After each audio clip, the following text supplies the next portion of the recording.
Yo, what is up guys? Today I'm gonna be sharing all of the secret sauce on how you guys can become much faster at making beats. And I've split this up into 5 tips or tricks or whatever you wanna call it. And by using these tips right here, I've become so much faster at making beats. I went from making beats in like 40 minutes, sometimes an hour, to now it only takes me like 20 minutes, max like 35 minutes. So let's get into the first tip. So my first tip for you guys is to practice speed running beats. So try to, at least sometimes when you make a beat, try to go as fast as you possibly can. Maybe set like a time for yourself or set like a record for yourself that you always have to break. So whenever you go into making a beat, you have the intention of going as fast as you can. And if you do this enough, you just automatically get used to this flow of making beats quicker than you normally would. So even on days where you're making beats slower than normal, they will not be nearly as slow as they were before. And also try to figure out all the little smart shortcuts that you have in your DAW. Like no matter what DAW you use, there's usually a good amount of shortcuts that can really speed up your process of making beats. So learning those will be very helpful if you want to be quicker at making beats at least. So for this video, I'm not trying to just help you guys get quicker at making beats. What I'm really trying to do is help you guys get quicker and keep the same quality as you were when you're slow at making beats. I would personally much rather spend 20 minutes on a beat than 40 minutes and get the same result. But I think it's completely up to you to decide how long you want to spend on making beats. If you want to just be quick at making beats, or if you want to spend some extra time on that, that's totally fair. But at least I know that I've always wanted to be quicker at making beats. So that's why I'm trying to help any of you guys who also wants to become quicker. All right, now on to trick number 2 or tip number 2, whatever you want to call it, I don't care. And that is get yourself a stash kit of all the drum sound that you usually use. So whenever you make a beat, normally you might go around in like 10 different drum kits to find that one specific sound from there and that one open hat that sounds really good from there. So instead of doing that, you just collect all of that into one single stash kit that has all of your favorite sounds. So you only need to use that one single kit for every beat. If you spend like, let's say 20 seconds every beat on finding the right sounds, then if you do that for every single beat that you're ever gonna make, and if you add that total amount up, then you're gonna spend like many hours on just looking for sounds. And I think I'd rather spend that time on making beats then. And also if you can, in your plugins that you use, you can like save your favorite presets. There's usually like a little favorite button in most plugins at least. And even also saving your mixer presets. So whenever you've made like, feel like you've got a good effects chain right here, you can just press save on that bad boy right there. And then now you have it forever to just be able to drag it onto anything. This will just also save you a lot of time. That's what I feel I spend a lot of time on, just adding effects. So get yourself a stash kit, save your favorite presets from all your plugins, and also make some mixer presets. That's tip number 2 for you guys right there.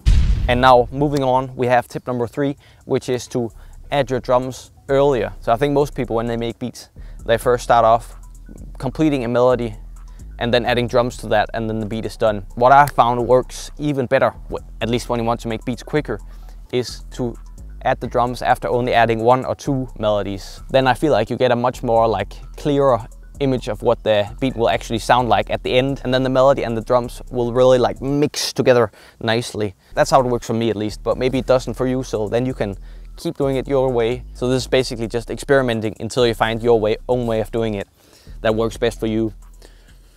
Yeah. Okay, we're almost finished now. There's 2 more tips left, and the last one is probably my favorite one. So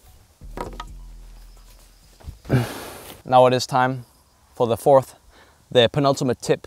I was holding up 5 fingers. This tip is about not worrying about your beats being perfect, because in my experience, I could spend a lifetime on a single beat and it will never turn out perfect. There's always some little thing you could tweak or some little sound you can add. I find that if I really try to make beats sound perfect, then I just spend so much more time on it. So sometimes you just gotta have a little lower standards. Like, it's okay if you make a trash beat once in a while. Everybody makes trash beats once in a while. And sometimes I've even experienced that I start out with a melody that sounds absolutely horrible and I wanna throw it in the trash and burn it. But then for some reason, when I add the drums, it just actually sounds good all of a sudden.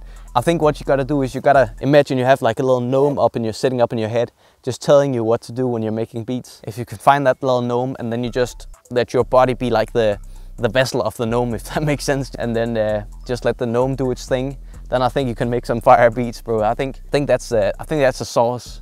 On a real note though, I feel like if you really want to be able to like listen to that gnome and do as it says, then you've got to be actually able to navigate your DAWs, and that takes time. So if you've like just started out making beats, I don't expect you to be able to make beats in 20 minutes. At least I wasn't when I started. So just keep making beats and for me at least, it all of a sudden just clicked and I got much quicker and I got much better. So damn, that got a kind of philosophical at the end right there. But we still gotta move on to the fifth and final tip. And that is, it's a simple one, but it really changed how I made beats forever. So tip number 5 is to check how long it took you to make your beats. So in FL Studio, you can go in and check how long it took you to make the beat or how long you were in the project.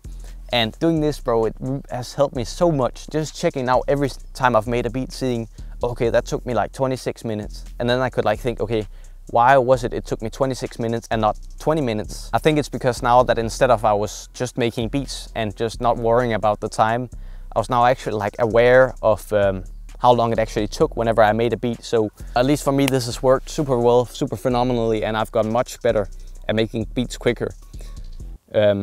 You can also, before you start a beat, set a timer for yourself. Set a 10-minute timer or a 20-minute timer or a 30-minute timer or a 40-minute timer. So you have that little bit of time pressure. And maybe you're just really trying to make beats for fun and just really enjoy spending time on every single beat. And then I feel like that's what you should do. Ooh. But anyways, I really hope you learned something from this video. If you thought it was helpful, then leave a like. And if you want to see more stuff like this, then subscribe, and also let me know in the comments, because I don't always do these how-to tutorial type videos. I hope you guys have a good day. Peace out.